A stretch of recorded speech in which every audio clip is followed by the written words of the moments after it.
참 황당한 건 이런 상황을 이용해서 영국의 거지들이 독일에서 호화로운 생활을 했다는 겁니다. 당시 기록에 따르면 영국의 거지들이 독일에서 5성급 호텔에 머물면서 최고급 음식을 즐기고 럭셔리한 생활을 했다고 합니다.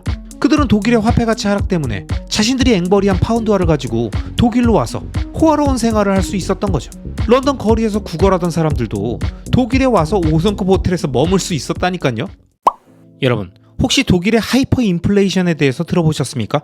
1차 세계대전 이후 독일이 겪었던 하이퍼 인플레이션이라고 불린 이 극심한 경제혼란을 통해 우리는 많은 것을 배울 수 있습니다. 오늘은 그 당시 상황을 살펴보고 그 속에서 사람들이 어떻게 생존하고 돈을 벌었는지에 대해서 제대로 이야기해 보려고 합니다. 사실 이 주제는 제가 예전 영상에서 한번 다룬 적이 있는데요. 오늘은 그보다 좀 더 구체적인 사례들을 통해 우리가 꼭 기억해야 할 의미들을 짚어보도록 하겠습니다. 1차 세계대전이 끝난 이후 독일은 베르사유 조약에 따라 막대한 전쟁 배상금을 지불해야 했습니다. 이를 감당하기 위해 독일 정부는 대량으로 돈을 찍어내기 시작했죠. 왜냐? 돈이 없었으니까요. 그럼 이런 짓을 했는데 돈의 가치는 어떻게 됐을까요? 1923년 독일 마르크화의 가치는 급격히 하락했습니다.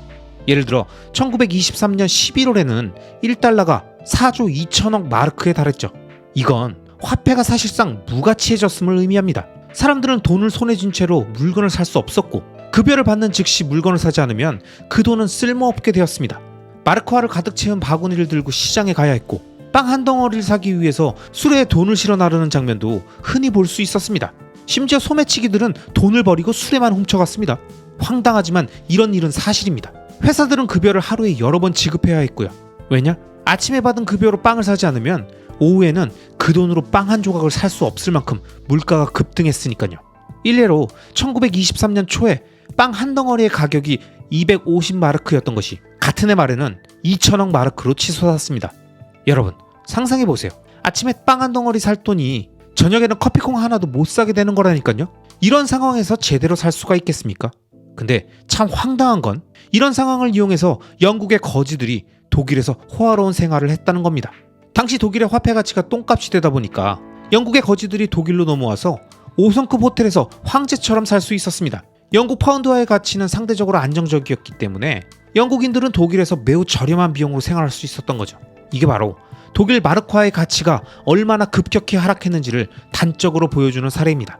당시 기록에 따르면 영국의 거지들이 독일에서 5성급 호텔에 머물면서 최고급 음식을 즐기고 럭셔리한 생활을 했다고 합니다. 그들은 독일의 화폐 가치 하락 때문에 자신들이 앵벌이한 파운드화를 가지고 독일로 와서 호화로운 생활을 할 수 있었던 거죠. 런던 거리에서 구걸하던 사람들도 독일에 와서 5성급 호텔에서 머물 수 있었다니까요. 여러분, 상상이 되십니까? 전날 런던 거리에서 구걸하던 사람이 그 다음날 베를린 호텔에선 랍스타를 먹고 있었다니까요. 그들은 매일 최고급 식사를 하고 호텔의 모든 편의를 누릴 수 있었습니다. 이뿐만이 아닙니다. 영국 파운드화는 독일 마르크화에 비해서 가치가 훨씬 높았기 때문에 영국인들은 독일에서 거의 모든 것들을 매우 저렴한 가격에 구매할 수가 있었습니다. 독일의 한 시장에서는 영국인들이 막대한 양의 물품을 모두 싹쓸이했고 이 모습을 보며 독일인들은 그들의 소비력을 놀라워하기도 하며 패망한 국가의 국민의 비참한 심정을 제대로 느끼고 있었던 거죠. 또한 독일인들은 돈의 가치가 급락하면서 생필품조차 구하기 어려운 상황에 처했고 많은 사람들이 빈곤에 시달렸습니다. 당시 독일의 한 주부는 아침에 받은 돈으로는 저녁에 빵 한 덩어리도 살 수 없었다고 회상했었죠. 또한 당시 신문에는 독일은 외국인들의 천국이 되었지만 독일인에게는 지옥과 같은 곳이라는 기사가 실리기도 했습니다. 아마 이 영상을 보시는 분들 중에서는 이런 생각을 하시는 분들도 계실 겁니다. 아니 그렇다면 독일인들은 왜 그런 상황을 못 막은 거야? 왜 그들은 금이나 외화를 보유하지 않았던 거지? 여러분, 당시 독일인들은 처음 겪어보는 하이퍼 인플레이션에 대한 경제적인 교육과 정보가 부족했습니다. 급작스러운 경제적 변동에 대비할 준비가 전혀 되어 있지 않았던 거죠. 하이퍼 인플레이션이 절정에 다다랐을 때 독일의 중앙은행은 하루에도 여러 번 마르크를 인쇄해야 했습니다. 화폐 가치가 떨어지면서 사람들이 사용하는 돈의 양이 급격히 증가했고 이에 따라 인쇄 비용도 막대하게 증가했습니다. 심지어 화폐를 인쇄하는 데 필요한 종이와 잉크가 부족해서 정부는 저질의 종이를 사용해서 급히 화폐를 찍어내야 했습니다. 심지어 일부 지역에서는 상점들이 자체적으로 화폐를 만들어서 사용하기도 했죠. 또한 독일 정부는 인플레이션을 억제하기 위해서 다양한 조치를 시도했습니다. 그러나 이러한 조치들은 대부분 실패로 돌아갔죠. 예를 들어 정부는 가격 통제를 시도했지만 이는 물품의 공급을 줄이고 암시장을 활성화시키는 결과를 낳았습니다. 상인들은 통제된 가격으로 물건 팔기를 거부했고 대신 높은 가격을 지불할 수 있는 사람들에게만 물건을 팔았죠. 이런 상황은 결국 사회적인 불안을 더욱 가중시켰습니다. 이처럼 독일의 하이퍼인플레이션은 다양한 사회적, 경제적, 정치적 결과를 초래했습니다.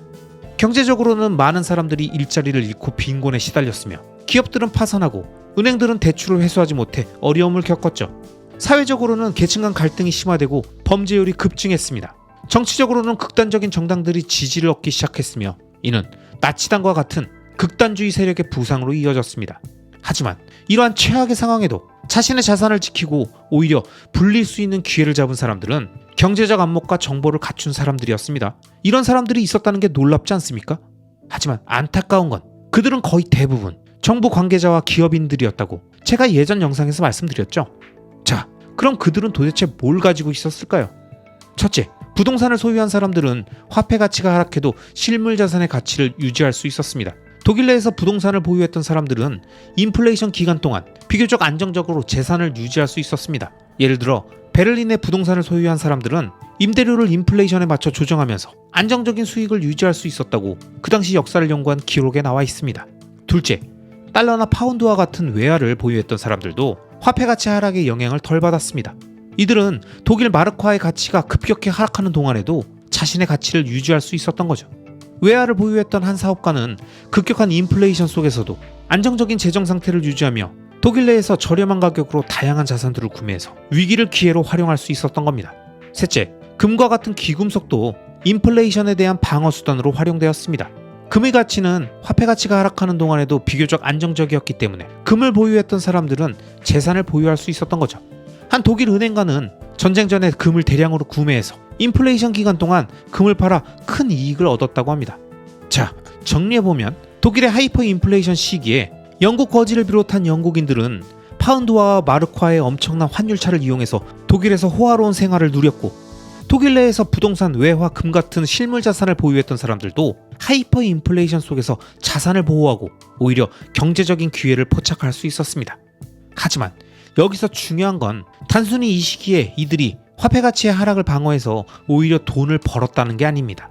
이러한 하이퍼 인플레이션이라는 혼란이 결국 나치 정권의 등장을 불렀고 이 나치 정권의 표적이 됐던 유대인들이나 나치를 반대했던 사람들은 자신이 보유했던 부동산, 금, 외화를 해외로 옮겨 독일을 빠져나가고 싶었으나 이게 정말 쉽지 않았다는 거죠.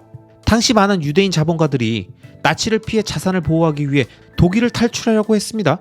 하지만 이 과정에서 그들의 자산을 해외로 옮겨주는 브로커들은 과도한 수수료를 요구했죠.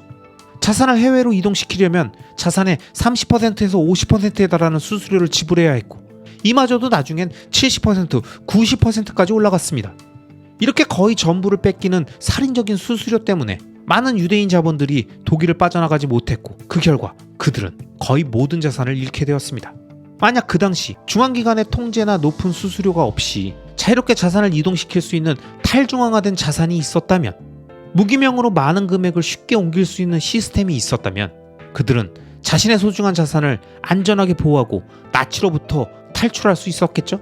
자, 여러분, 여기서 우리가 중요하게 생각해야 할 교훈은 부동산, 외화, 금 같은 이러한 자산들이 하이퍼 인플레이션으로부터 자신의 구매력을 보존해 줄 수는 있겠지만 이 사회적 혼란으로 인해 발생되는 정치적, 군사적 리스크에 대해서는 전혀 방어가 되지 않는다는 거죠. 아마 이 영상을 보시는 분들 중에서는 이런 생각을 하시는 분들도 계실 겁니다. 야, 지금 같은 시대에 뭐 이런 일이 정말 다시 일어날까를 고민하고 있어? 지금 우리가 사는 시대에 왜 과거 독일 얘기를 하는 건데? 여러분, 물론 당연히 지금과 당시의 상황은 다를 수 있습니다. 아니, 다르죠. 하지만 경제적 불안정성과 급격한 인플레이션의 위험은 인류 역사상 언제나 가능성이 존재해 왔습니다.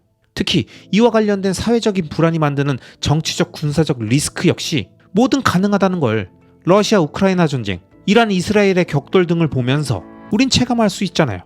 정말 이건 남의 일이라고 생각하십니까? 우린 절대 이런 일이 일어나지 않을 거라고 생각하십니까? 결국 중요한 건 우리가 이러한 위험에 대비할 수 있는 다양한 준비가 되어 있는가, 이겁니다. 그렇기 때문에 자신의 자산 중에 일부는 무조건 무기명 자산, 탈중앙성, 검열저항성, 그리고 가치저장 수단으로서의 특성을 가지고 있는 무언가를 가지고 있어야 한다는 거죠. 그래야 절대 일어나지 않아야 하는, 그 누구도 원치 않는 인생 최악의 순간에도 우리의 가족들과 소중한 돈을 끝까지 지키고 생존할 수 있을 테니까요. 여러분, 우리는 독일의 하이퍼 인플레이션 사례를 통해서 많은 점을 배울 수 있습니다. 어떤 경제적, 정치적, 군사적 혼란 속에서도 기회를 포착하고 자산을 보호하는 방법을 미리 생각하고 대비해야 한다는 거죠. 이게 가능하게 도와주는 화폐 가치 하락을 방어해주는 부동산, 금, 외화와 같은 실물 자산뿐만이 아니라 중앙은행의 통제에서 벗어나 그 누구에게도 빼앗기지 않는 탈중앙화되어 있는 비트코인과 같은 자산이 왜 중요한 역할을 할 수 있는지에 대해서도 한 번쯤 깊게 생각해 볼 가치가 있습니다. 여러분, 이러한 경제적인 교훈을 통해서 우리는 미래의 불안정성을 대비할 수 있는 거죠. 경제적 불안정 속에서도 우리의 자산을 보호하고 장기적으로 안정된 재산을 유지하는 것이 경제적 자립을 통해 시공간의 자유를 얻기 위한 중요한 목표니까요. 또한 이를 위해 서로 다른 비상간 자산들에 투자해서 다양한 모습과 형태로 다가올 수 있는 우리가 전혀 예상치 못한 엄청난 위기들과 경제적 변화에 유연하게 대응해야 합니다. 왜냐? 위기는 늘 다른 모습으로 다가오고 그 위기들은 절대 한 가지 자산만으론 헤쳐나가지 못할 테니까요. 자, 여러분들도 이러한 교훈을 통해 단순히 현재의 자산을 빠르게 불리고 수익률을 높이는 것에만 집중하지 말고 다양한 위기의 국면 속에서도 내가 가지고 있는 자산들을 안전하게 지킬 수 있는 준비가 되어 있는지 꼭 생각해 보시기 바랍니다. 이게 바로 절대 흔들리지 않는 경제적 자립과 시공간의 자유를 위한 장기 투자자의 마지막 관문이니까요. 아시겠죠? 그럼 오늘도 끝까지 시청해주신 모든 구독자님들을 리스펙합니다.